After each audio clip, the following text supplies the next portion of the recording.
అక్రమ రవాణా. చౌక దుకాణాలలో పేదవారు తీసుకోవాల్సిన ఆహారంగా భుజించాల్సినటువంటి బియ్యాన్ని ఈ ప్రొద్దుటూరు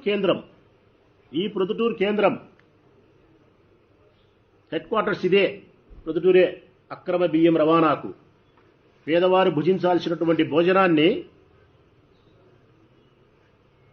బియ్యం సొమ్ము చేసుకొని ఇక్కడ మళ్ళా ఈ నుంచి దందా. అది పేపర్ రాసింది, అది కూడా మేము రాయలే. అది కూడా ఏమన్నా మేము రాసినాం అనుకుంటే మళ్ళీ అదేమన్నా పొరపాటు. ఇది ఈనాడు, మా పత్రిక కాదు మిత్రులారా, ఇది మా పత్రిక కాదు. ఈనాడు పత్రికలో రాసింది.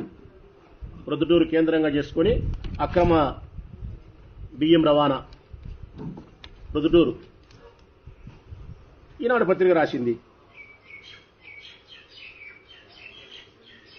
దీంట్లో ఎవరైనా వైఎస్ఆర్ కాంగ్రెస్ పార్టీ వాళ్ళు ఉండాలని పత్రికలు తప్పు రాస్తే అధికారంలో లేని వైఎస్ఆర్ కాంగ్రెస్ పార్టీ ఏ విధంగా చేయగలుగుతుంది? ఒకవేళ చేస్తా ఉంటే నేనే చెప్తాను కదా, నియంత్రించండి, పట్టుకోండి. మీరు ఎవరెవరి మీదనో రెడ్ బుక్ పెట్టి ఏమేమో చేస్తామని చెప్పినప్పుడు, చేయని తప్పులకు శిక్షలు వేసామని మీరు చెప్పినప్పుడు, ఇక వైఎస్ఆర్ కాంగ్రెస్ పార్టీ వాళ్ళు బియ్యమో పాడో పరదేశం జూదమో నిర్వహిస్తా అంటే చర్యలు తీసుకోండి. తెలుగుదేశం పార్టీ నాయకులారా, మీ పోలీసులకు చెప్పండి. మీరు నియంత్రించలేకపోతున్నారా అక్రమ బియ్యం రవాణా అంటే మీరు అసమర్థులై కాదు, వ్యాపారం చేస్తున్నారు.